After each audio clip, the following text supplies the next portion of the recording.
Welcome to the video, guys. Today I just have a quick tip for you on using rifle lights with silencers or suppressors, however you want to call it.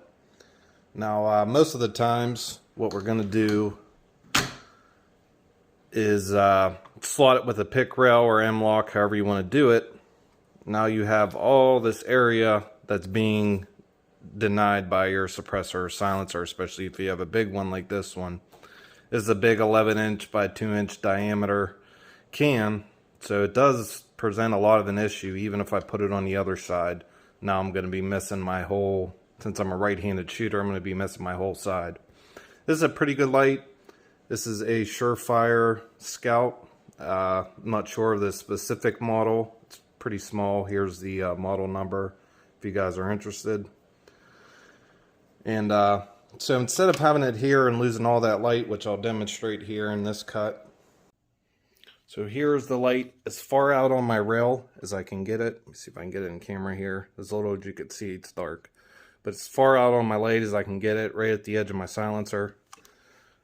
And let's see what how much overcast it creates. Big difference. Look at that whole area of the room that I'm missing because of the silencer. It's creating shadows, which could trick the eye into making it seem like movement. And if you're actually entering a room or a building where picking out somebody out of a dark room is pertinent, this could play some mind games on you. And it's actually on the top of my rail. Most people will have them on the sides. Look how much of that light it's canceling out. It cancels out a whole half of the room simply because of the silencer. I'm twisting it around so you can get a better overall perspective of what it's doing. What I found to do is to get a cold tack suppressor cover. This is a really great option for many reasons. One of the reasons, this has been my main go-to rifle here for a few years now, and it's small and compact 300 blackout with a 5.5 inch barrel. So it's nice and compact, and it can handle a bigger can like this without feeling too front end heavy. It still balances pretty well with this big can on it, believe it or not. But the reason why I got this, well, one, to keep the heat dissipation down. This is Cold Tack's higher end suppressor can. 100% recommend, if you're going to get the cover, go all in and get their insulated can. Let me see if I could show you real quick here. What it does is some covers just help in long range precision shooting by keeping down on the mirage that you get off a can because it gets so hot. This actually keeps the heat off the cover as well and keeps it cool to the touch. Very simple, just Velcro enclosure wrapped around on the other side. You can see the hook and loop here, and it goes through a buckle and you just double feed it. But here is their higher end models also have this little handy little thing here that goes around the actual can. Feels like silicone, but it's very heat resistant, and it slides on there nice and tight and keeps it from spinning around as well. But if I could shoot, do 2 full mag dumps, and normally you wouldn't be able to touch a can with your bare hands, and I can do this with my bare hands. So definitely look into it. I forget what the exact model is, but when you go to search on the cans, they'll ask you if you want the insulated version. It is more expensive, but it's totally worth it. So do yourself a favor. If you have a shorty little SBR and you want to suppress it, get yourself a Cold Tack can. This isn't sponsored by Cold Tack or anything at all. I just really like their product, and I've been using it for 2 years now. But back to the main point of this video.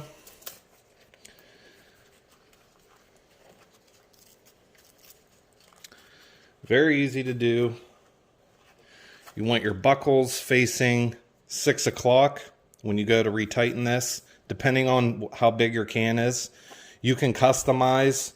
This is a customized one because it's a pretty odd size can, but they'll give you measurements where all you do is take measurements on your can, both the length and the diameter, and you can input it in a drop menu of what you want for your diameter and your length, and they'll have it made up for you. It comes pretty quick. It takes a little bit longer than a can that, say, a popular can that's out on the market that they already have a size for. But you can go the custom route if you want something different other than what you have, or what they have labeled out there. Again, a service that's worth it, and I'm going to show you here in a second. Hopefully I'll speed this up for you guys so you don't have to sit through me doing this, but this is an important part of the process as well. Get this cover nice and tight to here, and I'll show you why in a second, why that matters, why you want this pretty snug on there. It's to keep the whole thing from spinning on you. With this rubber insert, or this insulation layer of insert, it doesn't want to spin, it wants to grab, which is a good thing for what we're trying to do here. But these last two, you'll kind of leave unbuckled. Now what you'll do is you're going to want a QD version of the Surefire light that has the pick rail slot on it. So for whatever reason, if this fails or I need to take my can off, I can still throw this on my top rail and I'm not shit out of luck. So keep this on. This will serve two purposes. See how it's nice and gives a wide base instead of a round base, because what we're going to be doing is putting this light on this can, and that flat base kind of helps keep it from moving and helps those straps lock in on it better. Let me move this down and frame better. Now you'll take your light. I got it pretty much out to the muzzle end, as you could see. I'll put it just about flush, maybe a touch back, and then I'll go ahead and wrap over. Now when you're doing this, it's not going to work because it's not supposed to have a bigger light in here. But my way of getting around that is you'll feed it through the buckles like normal. Feed it just like you're going to go ahead and bring it back, but we're not going to bring it back this way. What we're going to do is get this in here to show you, and it actually holds it pretty tight, believe it or not, and pretty secure. So this is the most important part to get down tightened. You don't want to go super tight right away. You're just kind of positioning it, but you want to get your rear end tightened first. And to do that, we'll bring it through the strap. We're going to twist the strap and bring it around this way, and you can see it meets up with the Velcro nice here. And it doesn't hurt the cover or the light or the strap any. It's perfectly fine sitting there as is. You could already see where this is going. Of course, this isn't with the top one strapped down yet. And just mess with it. If this part's too tight and it's bringing your light out, go ahead and loosen this part first and mess with your top end first if you want.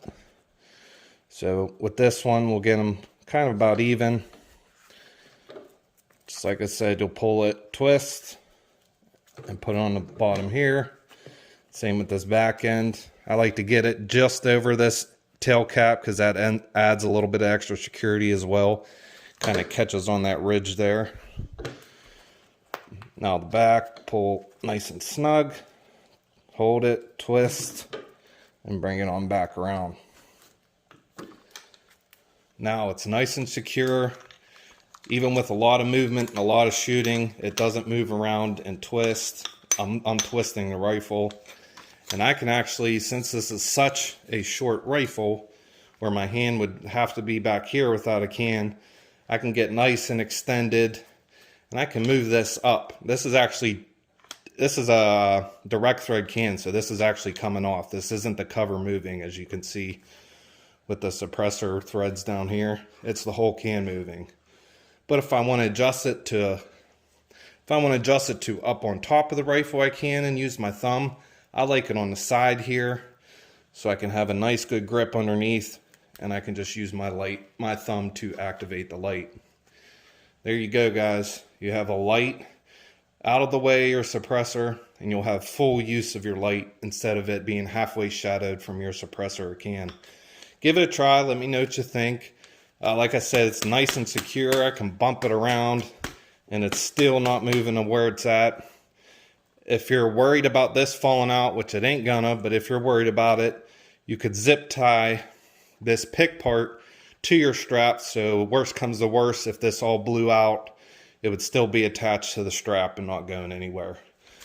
But I've been running it for like that for years now. Really handy. I can do mag dump after mag dump with this cover, and my hand doesn't get hot, and it still gives me a place to put my light where I can have full use of my light instead of half my light being covered by my can, which would definitely cut this beam in half, and all my spill would be going on my right side. And so instead of it having it all the way back here or all the way up top where you lose spill on the opposite side, now I'm all the way out by my muzzle, and I can control and have a huge light and still use a can at night. Thanks for watching, guys. Cold Tack, if you happen to watch this video, talk to me. I have some ideas about this that can be actually manufactured into the cover for this specifically to work with lights, because this is a big problem in the industry that nobody has really addressed, especially with shorties and longer cans. Some companies make a mount that attaches to M-LOK or rail, but it'll only bring your light out about that far. And when I'm talking about a can this big, 11 inches, it's really not doing too much. It's still better than nothing, but it's not doing enough to actually fix the job that I need to fix. So give it a try. Let me know what you guys think, and stay tuned for more videos in the future.